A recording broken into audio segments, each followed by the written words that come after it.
నీ భార్య ఫలించు ద్రాక్షావల్లి వలె నుండును, నీ భోజనపు బల చుట్టూ నీ పిల్లలు ఒలీవ మొక్కల వలె నుందురు. యెహోవా యందు భయభక్తులు గలవాడు ఇలాగు ఆశీర్వదింపబడును. సియోనులో నుండి యెహోవా నిన్ను ఆశీర్వదించును, ఇశ్రాయేలు మీద సమాధానముండును గాక. చిన్న ప్రార్థన చేసుకుందాం. మహోన్నతుడా, మహాగణుడా, ప్రేమగల తండ్రి, మీకు వందనాలు. ఈ రాత్రికాల సమయంలో కొద్ది మాటలు నేను తండ్రి మా ప్రియులతో పంచుకోవాలని ఆశపడుతున్నాను. వినగల చెవిని, గ్రహింపగల మనస్సు, అర్థం చేసుకొని వాక్యానుసారంగా నడిచేటువంటి జీవితాలు వారికి మీరు దయచేస్తూ నన్ను నీ స్వాధీనంలో ఉంచుకొని నేను తండ్రి ఈ ప్రాంత ప్రజలకు చేరినటువంటి వారికి కావలసినటువంటి వర్తమానములు మీరే వారికి అందించి వారిని బలపరిచి సరిచేసి మీ నామానికి మహిమ తెచ్చుకోవాల్సిందిగా యేసు నామములో ప్రార్థన చేస్తున్నాను మా ప్రియ పరలోక తండ్రి. ఆమేన్, ఆమేన్. దేవునికి స్తోత్రం. హల్లెలూయా. ప్రభునందు ప్రియమైన దేవుని సంగమా, ఈ చదవబడినటువంటి లేఖన భాగము అనేక సందర్భాల్లో ఈ కీర్తన భాగమును దైవ సేవకుడు తప్పకుండా చదివి వినిపిస్తాడు. ఈ కీర్తన మీరు ఎన్నిసార్లు చదివి ఉంటారు? మీరు ఎన్నిసార్లు ఈ కీర్తనను చదువుతూ ఉంటే వినుంటారు? హల్లెలూయా. చాలా సార్లు. హల్లెలూయా.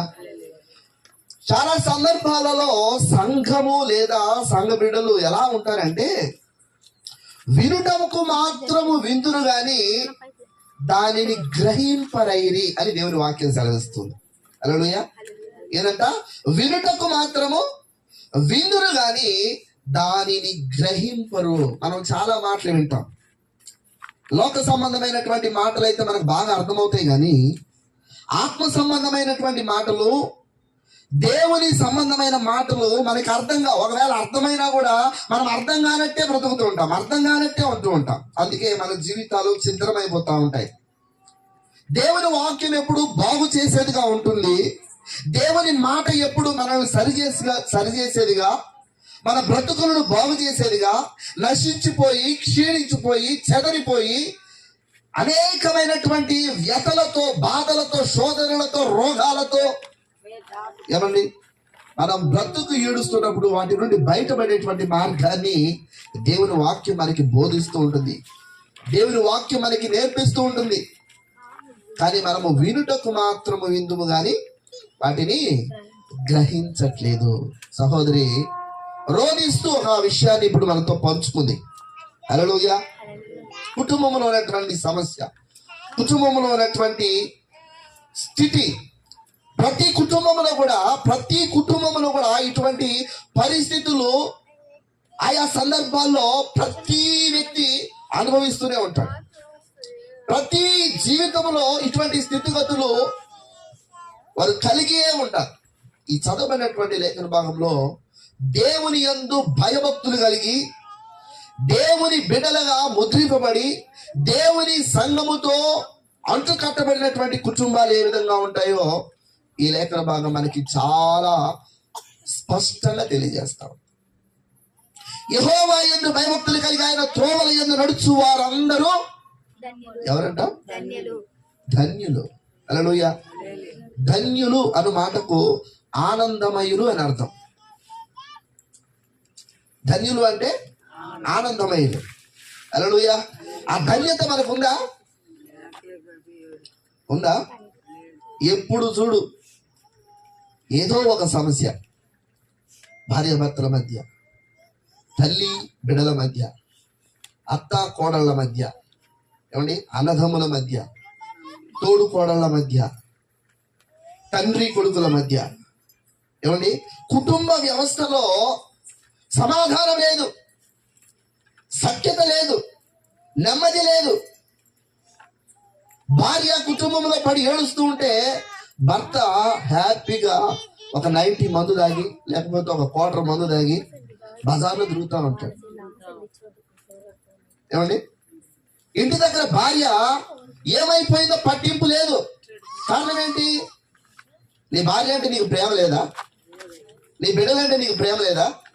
నీ కడుపు నింపుకున్నావు, కానీ వారి కడుపు నింపడానికి నీకు యోగ్యత లేదా? ఆ ధన్యత లేదా? నువ్వు సంపాదించట్లేదా? సంపాదిస్తున్నావు. అన్ని కుటుంబాల కంటే నీ ఇతరుల కంటే, నీ పక్కింటి వారి కంటే నువ్వు ఎక్కువ సంపాదిస్తున్నావు. కానీ సంపాదించిన సంపాదన ఏమైపోతా ఉంది? ఏమైపోతా ఉంది? చాలా కుటుంబాల్లో హాస్పిటల్స్ పాలైపోతా ఉంది. చాలా కుటుంబాల్లో మద్యం దుకాణాల పాలైపోతా ఉంది. సంపాదించిందంట. నాకు ఒక వ్యక్తి తెలుసు, రోజుకి 800 సంపాదిస్తాడు. 2 సంవత్సరాలు నా ఇంటి పక్కనే ఉన్నాడు. ప్రతిరోజు పనికి వెళ్ళేవాడు. ఒక్క రోజు కూడా ఇంటి దగ్గర ఉండేవాడు. 800 సంపాదించేవాడు. ఇంటి దగ్గర భార్యకి ఎంత ఇచ్చేవాడు తెలుసా? 200 ఇచ్చేవాడు. మిగతా అంతా తాగడానికి. ఇంకొక విషయం చెప్పనా, ఆ అమ్మాయికి ఒక కాల్ లేదు. ఈ 20 వరకు కాల్ లేదు. అమ్మాయి హ్యాండిక్యాప్. కొన్ని సందర్భాల్లో ₹1 కూడా ఇవ్వకుండా ఆ వ్యక్తి ఉన్నప్పుడు ఆ అమ్మాయి ఇంటి దగ్గరకు వచ్చి, అక్క ఓకే గ్లాసు బియ్యం ఉంటే ఈరోజు మా ఆయన ఏం చేస్తున్నాడు, ఒక గ్లాసు బియ్యం. హల్లెలూయా. ప్రభునందు ప్రియమైనటువంటి పిల్లరా, ఎందుకు వచ్చింది అంత బాధ? ఎందుకు వచ్చింది అమ్మాయికి?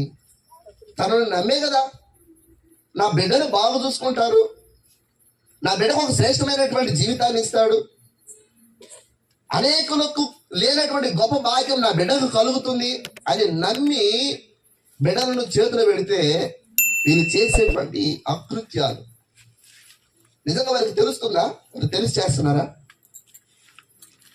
మత్తు చాలా భయంకరమైంది. ప్రభునందు ప్రియమైనటువంటి దేవులారా, నేను కూడా అటువంటి స్థితిలో నుంచి బయటపడినటువంటి వాడిని. నేనే ఉత్తముడిని అని నేను చెప్పుకోవట్లేదు, నేను మంచివాడిని అని నేను చెప్పుకోవట్లేదు. నా జీవితంలో కూడా నేను ఇటువంటి పరిస్థితిని నేను అనుభవించాను. హల్లెలూయా. చుట్టూ 10 మంది ఉంటే నాకంటే తురుము లేడు, నాకంటే తోపు లేడు అని ఇంట్లో బిడ్డలు పస్తుతో పండుకొని ఉంటే అవేం ఊరక రాలా, ఉట్టి చేతులు ఊపుకుంటా రాలా. కొన్ని లక్షల రూపాయలు కట్నంగా తీసుకొని వచ్చింది. నేను పూరి గుడిసెలో ఉండేవాడిని. ఇట్లాంటి ఇల్లే ఏమండి. భయంకరమైనటువంటి విషయం ఏంటంటే, మేము ఉన్నటువంటి పరిస్థితులు నాకు బిడగలిగాడు, మేము ఉండడానికి ఇల్లు సరిగా లేదు, వర్షం పడుతుంటే నా భార్య, నా తల్లి, నా తండ్రి ఇంట్లో పండుకొని ఉంటే నేను మా అక్క బయట మంచం వేసుకొని పట్టగొప్పుకొని పండుకున్న తెల్లవార్దులు వర్షమే. ఎటుపోయింది ఈ లక్షలు? ప్రభునందు ప్రియమైనటువంటి అప్పుడు కలిగింది మారు మనసు. అప్పుడు కలిగింది, ఏం చేస్తున్నాను నేను? త్రాగుబోతు తనము చింపిరి గుడ్డలకు కారణమైంది. ఏమండి, మద్యము కరువుకి కారణమైంది, మద్యము వస్త్రహీనతకు కారణమైంది, మద్యము అవమానానికి కారణమైంది, మద్యము ఏమండి అనేకమైనటువంటి ఆపదలకు కారణమైంది, మద్యము అనేకమైనటువంటి శోధనలు, సమస్యలు, అకారణమైనటువంటి దెబ్బలు, అకారణమైనటువంటి అవమానాలు మన కుటుంబాల్లో కలగడానికి కారణమైంది. అందుకే పరిశుద్ధ గ్రంథం అంటది, మద్యం జోలికి పోవద్దు. చూడండి, దేవుని యొక్క పరిశుద్ధ గ్రంథంలో ప్రభునందు ప్రియమైనటువంటి పిల్లరా, మన ఇల్లు ఎలా ఉండాలి? ఇలా దుఃఖభరితమైనటువంటి ఇల్లుగా ఉంటే అది ఏమాత్రము గౌరవమా, మంచి పేరు వస్తుందా? అందరూ కూడా ఆ కుటుంబాన్ని చూసి ఏం చేస్తారు? అసహ్యించుకుంటారు. ఆ ఖర్చుని మీరు ఆపి, ఆ ఖర్చుని మీరు దాచిపెట్టి తీసి చూడండి. హల్లెలూయా. అనేకులకు మించినటువంటి సంపద మీ దగ్గర ఉండిపోతుంది. హల్లెలూయా.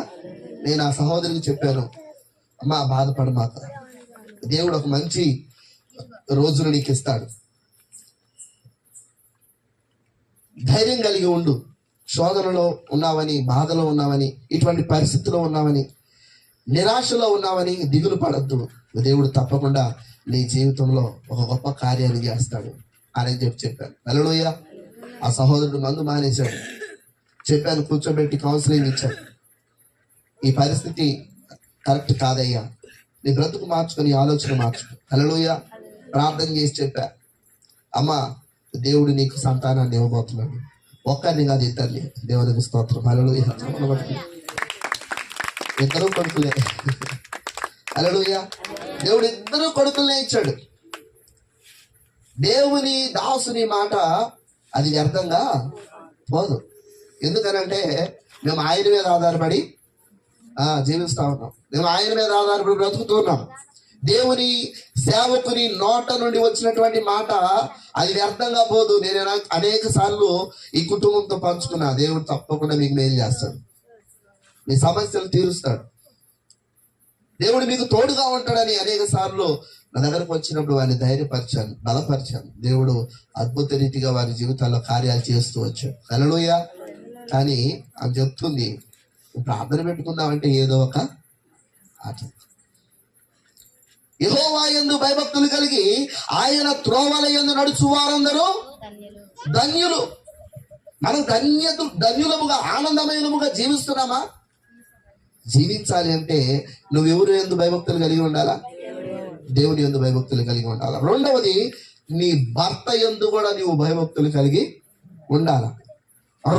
మూడవది, నీ భార్య పట్ల నువ్వు బాధ్యత కలిగి ఉండాలా. నీ భార్యను నువ్వు ప్రేమించాలి, నీ భార్యను నువ్వు సంతోషపరచాలి. అన్ని భార్య గురించి చెప్తున్నావు, భర్త గురించి చెప్ప పాస్టర్ గారు. హల్లెలూయా. భార్య కూడా కొన్ని పనులు ఉన్నాయి. నీ భర్తను నువ్వు గౌరవించాలి, నీ భర్తను నువ్వు సత్కరించాలి, నీ భర్తను నువ్వు సన్మానించాలి. నీ నోటుకు వచ్చినట్టుగా మాట్లాడితే కుదరదు. హల్లెలూయా. అలా అని చెప్పి భార్యను నీ ఇష్టం వచ్చినట్టుగా మాట్లాడితే కుదరదు.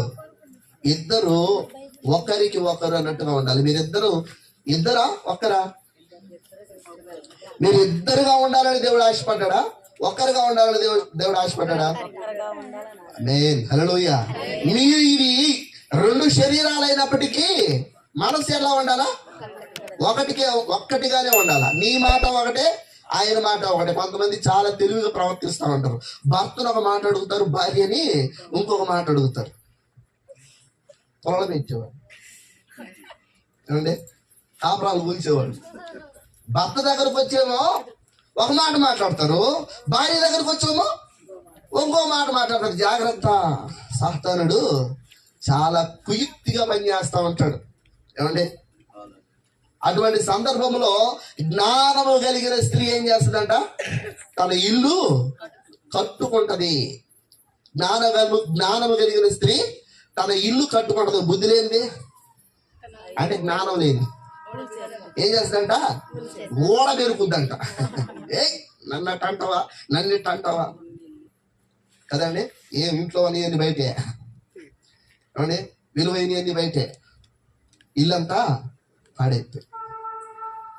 మీరు ఇరువురైనప్పటికీ ఒక్కరిగా జీవిస్తే ఇంకొకరికి మీ మధ్య ఏముండదు? స్థానం ఉండదు. నీకు నీవే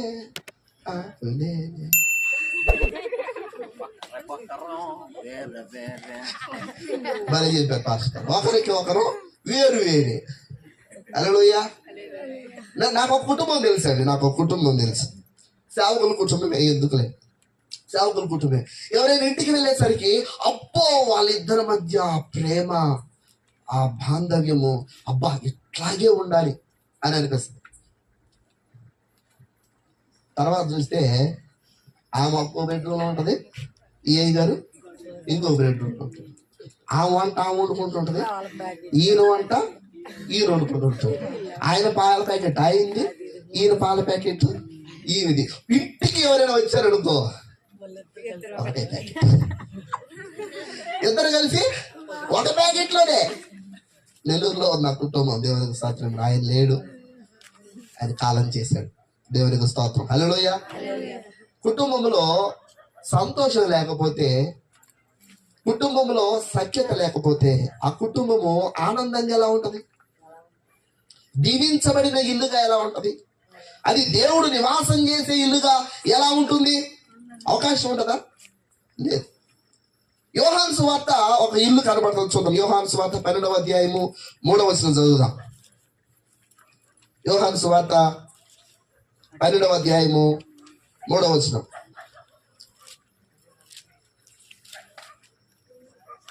అప్పుడు మీరు మిక్కిలి విలువ గల యోహాను 12:3 కదండి. అవునండి. అప్పుడు మరియా మిక్కిలి విలువ గల మిక్కిలి విలువ గల అచ్చ జటామాంసి అత్తరు ఒక సేరున్నర ఎత్తు తీసుకొని యేసు పాదాలకు పూసి తన తల వెంట్రుకలతో ఆయన పాదములు తుడిచెను. ఇల్లు ఆ అత్తరు వాసనతో నిండెను. దేవునికి స్తోత్రం. హల్లెలూయా. ఇల్లు ఏ వాసన వస్తుందంట? అత్తరు వాసన వస్తుందంట. హల్లెలూయా. ఏ వాసన రావాలా? అత్తరు వాసన రావాలి. మన ఇల్లు ఏ వాసన వస్తాయి? వాసన,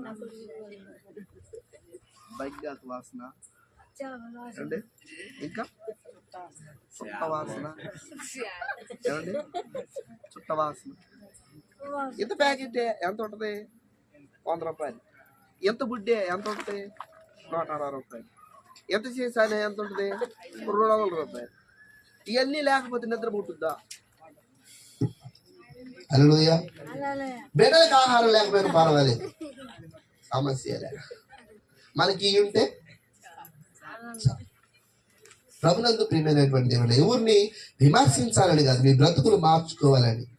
మీరు బాగుంటే మీ బిడ్డలు బాగుంటారు. మీ బిడ్డలు బాగుంటే మీ కుటుంబాలు బాగుంటాయి.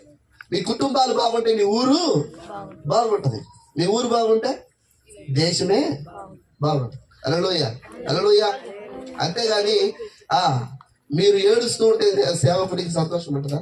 మీ సంతోషమే మా సంతోషం. మీ ఏడిపే మాకు ఏడుపు. మీరు ఏడుస్తూ ఉంటే మేము పల్లికి ఇస్తామంటే, చూడు మా పాస్టర్ గారు మీరు ఎంత బాధలు, మా పాస్టర్ నవ్వుతున్నాడు కదా. మా పాస్టర్కి అసలు కనికరమే లేదు, మా పాస్టర్కి అసలు మనసే లేదు అని మీరు అనుకుంటూ ఉంటే మాకు బాగుంటుందా? అందుకే మీకు బాధ కలిగించిన, మీకు నొప్పి కలిగించిన ఈ మాటలు మీకు చెప్పక తప్పట్లేదు. దేవునికి స్తోత్రం. హల్లెలూయా.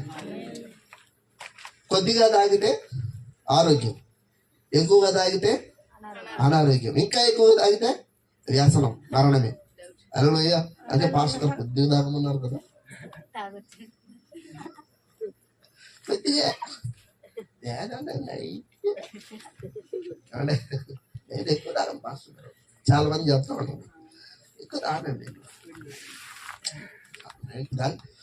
అన్నం తింటే బాగలేదు, నిద్రపోయే బాగానే ఉంది. నీ భార్య తినలేదు, నీ బిడ్డలు తిన్నారో తినలేదు, నీకు అవసరం లేదా? హల్లెలూయా. స్వార్థపరత్వం అంటే స్వార్థపరులు అంటారు. స్వార్థపరులు దేవుని రాజ్యాన్ని పోతారా? పొరపాటు ఓడివారు. హల్లెలూయా. 100 మంది స్త్రీలు ఉంటారు, వాళ్ళ వరకు ఒక గ్లాస్ వండుకొని బుర్రుగా తిని దేవుని లేపి వచ్చినప్పుడు ఆయన చూసుకుందాలే అని చెప్పి మంచం తల్లి నిద్రపోతారు. అవునా? ఎట్లా హల్లెలూయా. అవి తింటే నాకేంటి, తినకపోతే నాకేంటి. ఇంకొకళ్ళు ఉంటారు ముసుగేసుకొని గోలా కూర్చొని ఎప్పుడు వస్తాడు ఎదురు చూస్తా ఉంటారు పాపం. హల్లెలూయా. ఆయన ఇంటి దాకా వస్తాడు, ఆ ఇంటి దాకా ఆడకొచ్చి పడిపోతాడు. ఏమండి, ఈయన వరి మా ఆయన పాపం ఎంత మంచోడు, ఇంటి దాకా వచ్చాడు కానీ ఇంట్లోకి రాలేకపోయాడు. అది ఆడ రోడ్లో పడిపోయింది, మన నలుగురిని పట్టుకొని తీసుకొచ్చుకోవాల్సి వచ్చేది. నా భర్తకి నాయన అంటే బలి ఇష్టం అని చెప్పి 2 కాళ్ళు పట్టుకొని 2 చేతులు పట్టుకొని నాకు వచ్చి ఇంట్లో పడేసుకొని ముక్కు తుడిసి ఏమంటే వండి పెట్టుకుని నువ్వు ఇంటైపోతావని నేను అనుకోలేదు, నువ్వు ఇంటి కాతావని నేను అనుకోని ఎప్పుడు మారుతావు రాజా. ఏమండి పెట్టి మొదటి నిద్ర కూర్చుంది. హల్లెలూయా. పొద్దున్నే లేచి వీరత్వంతో ప్రమాణం చేస్తాడు, ఇక మీదట జ్ఞానం పోయింది. మందు బాటలు చూడండి కానీ ఓటు తీసి గడ్డ మీద కట్టే రాత్రికి మళ్ళా అరే సంతోషం ఉందా? దుఃఖమే. దేవుని యందు భయభక్తులు కలిగి ఆయన త్రోవల ఎందు నడిచి వారందరూ ధన్యులు. వారి ఇల్లు ఎలా ఉండాలా? సువాసన భరితంగా ఉంటుంది. ఏ ఏ ఏ విధంగా వస్తుంది? అక్కడైతే యేసు పాదాలను తాకిన అత్తరు వలన అక్కడ ఇల్లు సువాసనగా మారింది. మరి ఇక్కడ నీ జీవితమే, నీ సాక్ష్యమే ఒక సువాసనగా మారాలి. హల్లెలూయా. ఒకప్పుడు నేను ఇలా ఉన్నానండి, ఒకప్పుడు నా పరిస్థితి ఇదండి, ఒకప్పుడు నేను ఎంతో ఘోరమైనటువంటి జీవితాన్ని జీవించాను, కానీ ఈ రోజు నా బ్రతుకు మారింది, నా జీవితం మారింది, నా స్థితిగతులు మారాయి. ఇది సాక్ష్యం. దేవునికి స్తోత్రం. వాడి రాజ్యాన్ని కోల్దేయడానికి వస్తే వాడు ఒప్పుకుంటాడా? పొరపాటును కూడా ఒప్పుకోడు. దేవునికి స్తోత్రం. హల్లెలూయా. ప్రభునందు ప్రియమైనటువంటి దేవుని యొక్క పరిశుద్ధ గ్రంథంలో నుంచి మనం చూస్తే ఒక చక్కని మాట మనం చూస్తాం. సామెతల గ్రంథం 3వ అధ్యాయం 33వ వచనం చదవండి. సామెతల గ్రంథం 3వ అధ్యాయము 33వ వచనం. చీకట్లో పాస్టర్ గారు మాకు ఎట్టా కనపడుతుందని మమ్మల్ని మీరు వాక్యం చదవమంటున్నారు. మీరే చదువుకోండి. చూద్దాం దేవుని యొక్క పరిశుద్ధ గ్రంథంలో నుండి 3వ అధ్యాయము 33వ వచనం. భక్తిహీనుల ఇంటి మీదికి యెహోవా శాపము వచ్చును, నీతిమంతుల నివాసములను ఆయన ఆశీర్వదించును. దేవునికి స్తోత్రం. హల్లెలూయా. నీతిమంతుల నివాసాన్ని ఆయన ఏం చేస్తాడంట? ఆశీర్వదిస్తాడు. భక్తిహీనుల ఇంటి మీదకి ఏమొస్తుందంట? శాపం వస్తుంది. శాపం వస్తుంది. మనము శాపగ్రస్తులుగా బ్రతకాలని దేవుడు ఆశించలేదు, కానీ మనము నీతిమంతులముగా ఆశీర్వదింపబడినటువంటి జీవితాలు మనం జీవించాలని పరిశుద్ధాత్మ దేవుడు ఆశపడుతున్నాడు. అదే గ్రంథములో 12వ అధ్యాయము 7వ వచనం చదివినప్పుడు ఇక్కడ ఒక మాట వ్రాయబడి చూద్దాం. భక్తిహీనులు పాడైలేకపోదురు, నీతిమంతుల ఇల్లు ఏమవుతుందంట? నిలుచును. నీతిమంతుల ఇల్లు నిలిచేదిగా ఉంది, భక్తిహీనుల ఇల్లు పాడైపోయేదిగా ఉంది. మొదటి దినవృత్తాంతముల గ్రంథము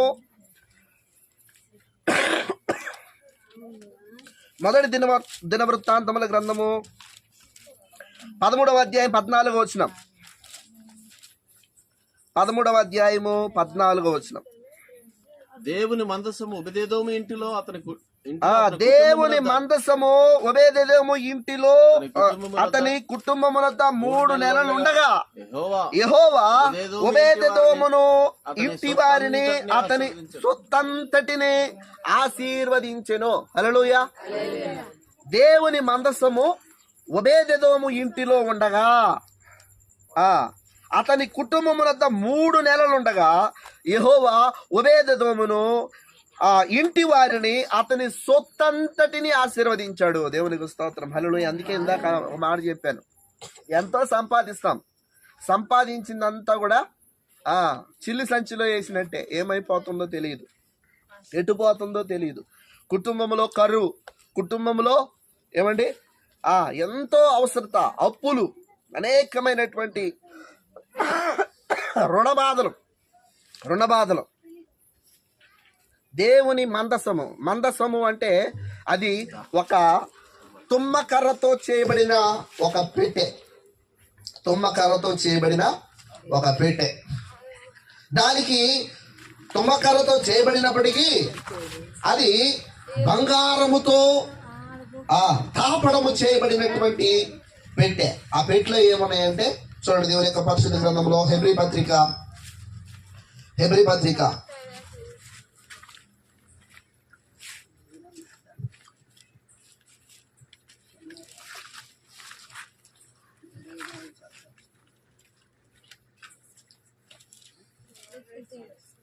అధ్యాయం చూద్దాం. 11వ అధ్యాయంలో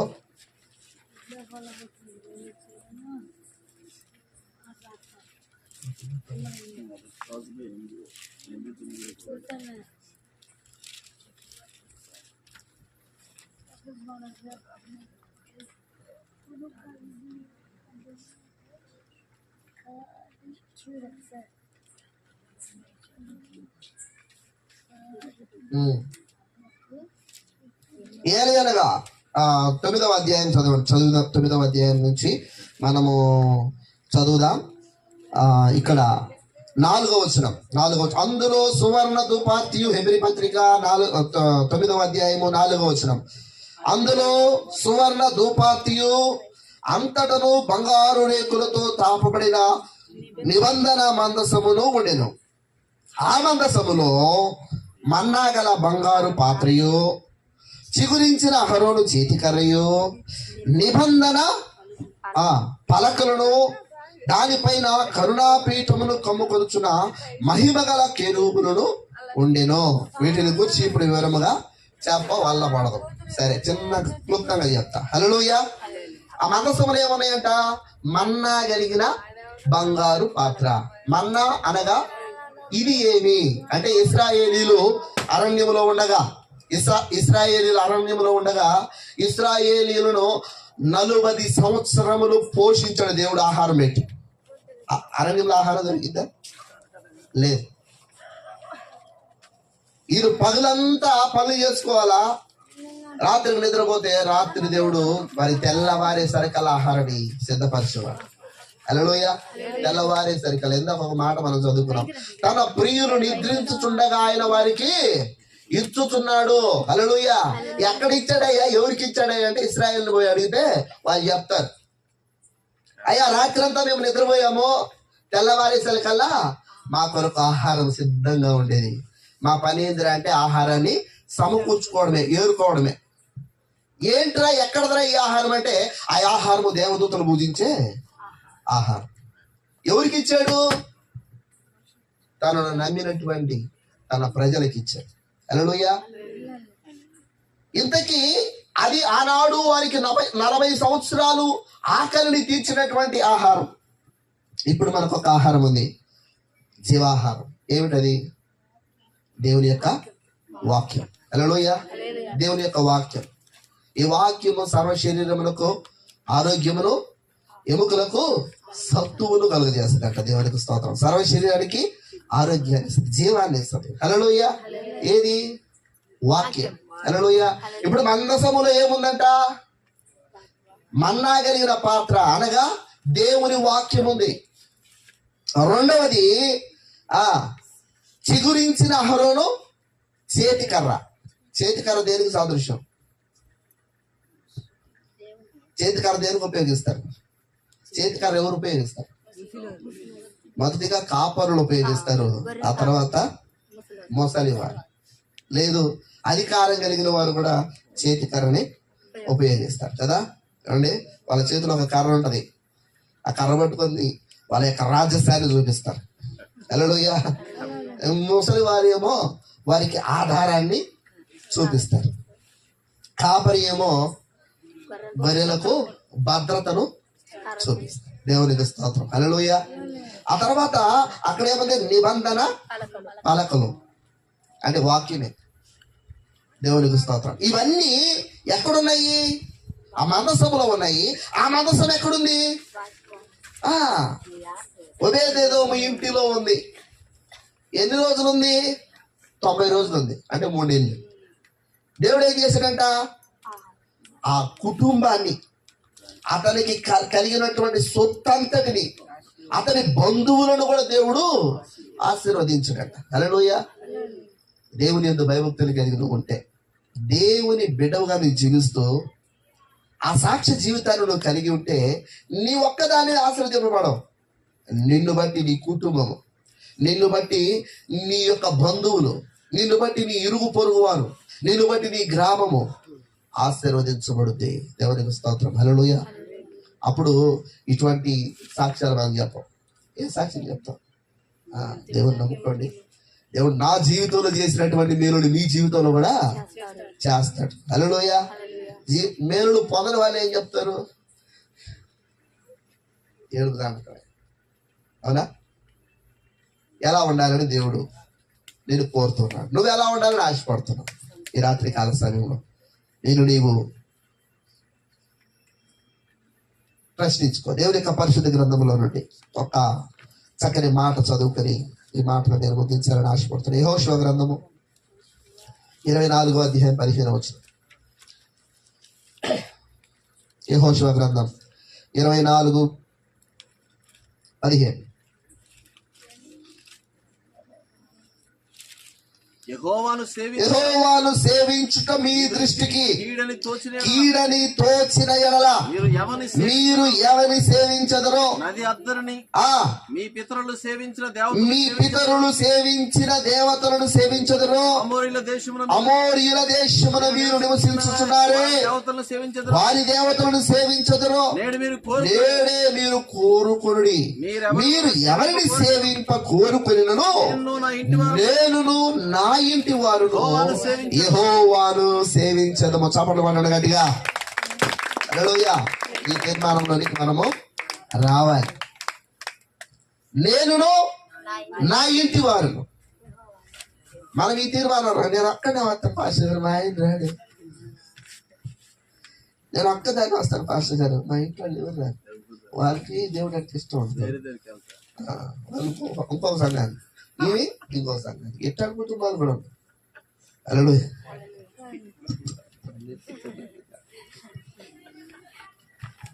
హల్లెలూయా. ప్రభునందు ప్రియమైనటువంటి దేవుని బిడ్డలారా, మీరు ఎవరిని సేవించినా నేనును నా ఇంటి వారును యెహోవాను సేవిస్తాము. ఈ తీర్మానంలోనికి మనం ఎప్పుడైతే వస్తామో మన కుటుంబాలు ఆశీర్వదించబడతాయి. ఈ 128వ కీర్తనలో మనం చదువుకున్నటువంటి ఆశీర్వాదాలు, ఆ దీవెనలు, ఆ విధమైనటువంటి కృప మనకు దొరికింది. అయితే మనం ఇప్పుడు ఏం చేయాలా? ఒక తీర్మానం తీసుకోవాలా. నేనును నా ఇంటి వారు యెహోవాను సేవిస్తాం. ఏ స్థితి అయినా సరే, ఏ పరిస్థితి అయినా సరే, నేను నా దేవునితో సహవాసం చేస్తాను, నా దేవునిని విడువక ఎడబాయక నేను వెంటాడుతాను, ఆయనను వెంబడిస్తానని ఒక తీర్మానం తీసుకోగలిగితే దేవుడు ఆ కార్యాన్ని ఇప్పుడే నీ జీవితంలో చేయమని పెడతాడు. అటు కృపను పరిశుద్ధాత్మ దేవుడు మీకు అనుగ్రహించి బలపరిచి నడిపించును గాక. ఈ కొద్ది మాటలు దేవుడు మనకి వెనుకల్లో దీవించి ఆస్వాదించును గాక. తనలో చిన్న ప్రార్థన చేసి మరి 2వ వర్తమానానికి మనము సమయము అప్పగిద్దాం. తాను వచ్చినట్లయితే చిన్న ప్రార్థన. మహోన్నతుడా, మహాగరుడా, మీకు స్తోత్రాలు. ఇంతవరకు నాయన మా ప్రియ కుటుంబాలతో మీరు మాట్లాడి ఉన్నారు, మీకు స్తోత్రాలు. ఎవరి హృదయాన్ని అయినా ప్రభువా నొప్పించి ఉన్నట్లయితే దయచేసి వాళ్ళని క్షమించండి. మా ప్రియులు బాగుపడడం మీ ఉద్దేశం, వారి కుటుంబాలు సంతోషించడం మీ ఉద్దేశం, వారి కుటుంబాలలో నెమ్మది, సమాధానము, సఖ్యత, ఆశీర్వాదం ఉండడం మీ ఉద్దేశం. ఆ ఉద్దేశాన్ని మీరు బయలుపరిచారు, మీకు స్తోత్రాలు. ఆ కార్యము ఇప్పుడే ప్రతి ఒక్కరి జీవితాల్లో జరిగింప మొదలుపెట్టి మీ నామాన్ని మేము తెచ్చుకునండి. మరి ముఖ్యంగా సహోదరి కరుణాన్ని మీ చేతులకు అప్పగించుకోవచ్చు, సహోదరి శ్రీను గారిని మీ చేతులకు అప్పగించుకోవచ్చు, మరి బిడలను మీ చేతులకు అప్పగించుకుంటున్నాం. వారిని ఇంకా ఆశీర్వదిస్తూ మీ బిడలుగా జీవించినట్లుగా సంపూర్ణమైనటువంటి మారు మనసులోనికి వారిని నడిపించబడినట్లుగా మీరే సహాయముడు దయచేసి ఆయన తండ్రి మరి యొక్క సేవకుడు మీ యొక్క పక్షంగా నిలబడబోతున్నాడు. నేను దాసులను కూడా మీరు బలపరిచి వారి ముఖాంతరము నుండి నాతోను మా అందరితో మీరు మాట్లాడి మీ నామానికి మహిమ తెచ్చుకునవలసిందిగా యేసు నామములో ప్రార్థన చేస్తున్నాను మా ప్రియమైన తండ్రి. ఆమేన్. దేవుడు కొద్ది మాటలు మనకి దీవించి ఆస్వాదించుగాక.